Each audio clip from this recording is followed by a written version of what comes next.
तो गुरुदेव वशिष्ठ जी जो हमारे साथ आज स्टूडियो में मौजूद हैं, बहुत सारी खास बातें करने वाले हैं। शुरुआत जैसे मैंने कहा ना, लाल किताब।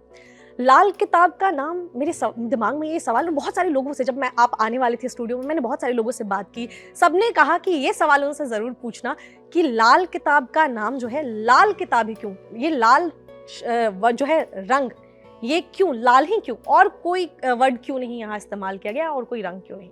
लाल किताब में सारी प्रकृति के बारे में बताया गया है। लाल किताब के अंदर इंसानों के बारे में बताया गया है। लाल किताब के अंदर जानवरों को कोट किया गया कि कौन सा जानवर किस ग्रह से रिलेटेड है। तो यानी जो प्रकृति और प्रकृति में रहने वाले जानवर और उन्हीं में से हम इंसान, आप इनमें से किसी के भी अंदर देख लीजिए खून बहता है।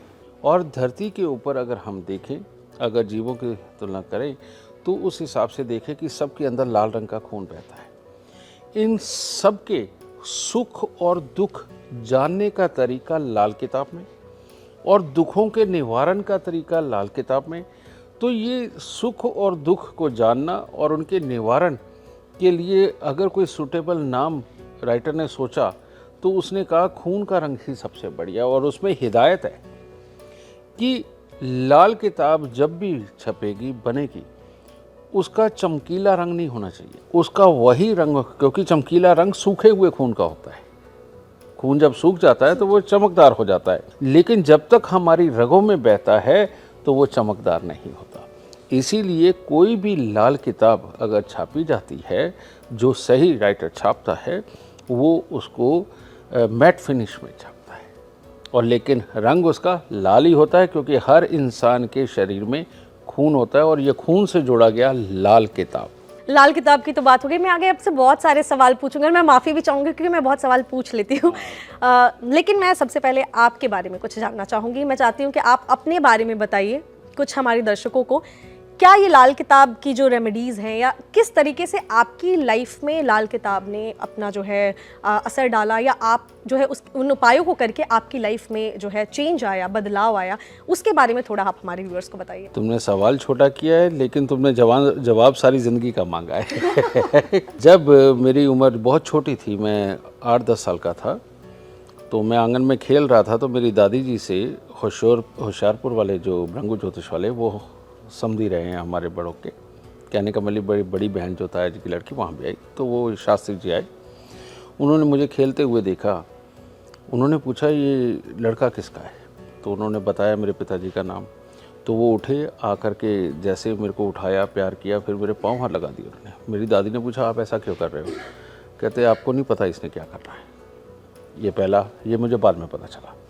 फिर जब मैं 12 साल का था, जो मेरे पहले गुरु श्री ML सूद साहब, मेरी माँ की सहेली के जेठ थे, वो हमारे घर पे आए। मेरी मम्मी ने ये दिखाया, कहते इसकी कुंडली देखो, बहुत शरारती है, कुछ नहीं करता ये।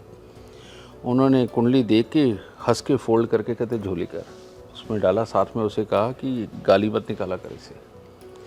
यह दूसरा आश्चर्य है। तीसरा, जब मेरे ताया जी लक्ष्मी नगर में रहते थे, उनके पास मेरे पिताजी कुंडली दिखाने गए, तब मेरी उम्र 13 साल की होगी, 12-13 साल की।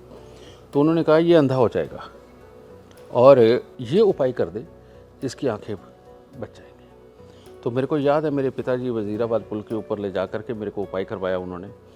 उसके बाद मेरी आंखों में चोट लगी, मेरे ये दोनों कॉर्निया कट गए, और ये बीच में ये देखो चोट का निशान है, और दोनों आंखों में देखो स्पॉट है ना। तो मैं अंधा हो गया। तो गुरु तेग बहादुर हॉस्पिटल जो ये दिल्ली गेट पे, वहाँ पर मैं 2 महीने अंधा बन के लेटा रहा। तो मेरे को यकीन था मैं ठीक हो जाऊँगा, पर 2 महीने बहुत होते हैं सोचने के लिए कैसे बताया।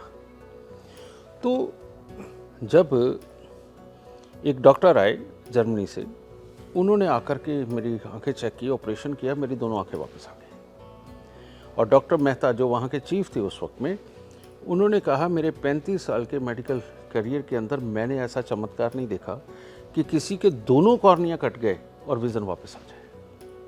ये मेरे को आज तक उनकी वो स्टेटमेंट याद है। तो ये हुआ। उसके बाद मैंने धीरे धीरे पढ़ना शुरू किया। जो मैंने कहा, पहले गुरु मेरे ML सूद साहब, तो लुधियाना फीलगंज के अंदर मैं उनके पास जाया करता था, सीखता था। मेरी खुशकिस्मती ये रही कि मेरे ख़ानदान में सारे लाल किताब वाले ज्योतिषी थे। जसवंत राय जी भी इधर से, ये भी, उधर से हमारे किसी चाचा जी, मेरे जीजा जी बड़े, जो बड़ी मौसी के दामाद वो थे, तो कई सारे गुरु। तो मैं जाता था, उनको कहता था कि ये इन्होंने मुझे ये सिखाया, वो कहते अच्छा ये सिखाया, मैं तेरे को ये सिखाता हूँ। तो इस तरह से उनका कंपटीशन करा के परमात्मा की दया से मेरे को कुछ ज़्यादा मिलने लगा। ये सारा कुछ हुआ राजे, लेकिन ये सब कुछ प्री प्लान था। अगर मेरे 8-10 साल की उम्र के अंदर उन्होंने मेरे मस्तक को देख के पहचाना तो ये ऊपर से लिखा आया था। अगर मेरी 12 साल की उम्र के अंदर मेरे दूसरे जो पहले गुरु रहे, उन्होंने कुंडली देखते ही हंस के मेरी माँ को बता दिया, यानी पहले से लिखा आया था। और भी बहुत सारी चीज़ें हैं, ठीक है, लेकिन वो बहुत लंबी हो जाएंगी। तो ये सब कुछ नेहा, सब कुछ पहले लिखा लिखाया है कि किस इंसान को क्या करना है, कहाँ तक जाना है, कितना अमीर होना है, कितना गरीब होना है। ये सारा कुछ परमात्मा की प्री प्लानिंग है। और जो एक बार जन्म कुंडली में लिखा गया, उसके सुखों को कुछ बढ़ाया जा सकता है उपाय करके, और दुखों को कुछ घटाया जा सकता है। यही काम मैं यहाँ करता हूँ। और तुमने पूछा कि आप करते हो क्या, यही पूछा ना? बेटा, मेरे घर में 8 साल के बच्चे को ये याद होता है कि उसका कौन से दिन को कौन सा उपाय करना है, और वो खुद याद रखता है। मेरी बेटी इस वक्त, बड़ी बेटी कनाडा में है, छोटी बेटी लंदन में है, मेरा बेटा इस वक्त ऑस्ट्रेलिया में, तीनों अलग अलग जगह पढ़ रहे हैं, ठीक है। मेरे घर का कोई सदस्य ऐसा नहीं है जो ईयरली अपने उपाय डन ना करता हो। और इसीलिए मैं कहता हूँ कि परमात्मा की दया से अगर मैं देखूँ तो धरती पे जो बहुत खुशहाल फैमिली है, उनमें से मेरी एक फैमिली है। Touch wood.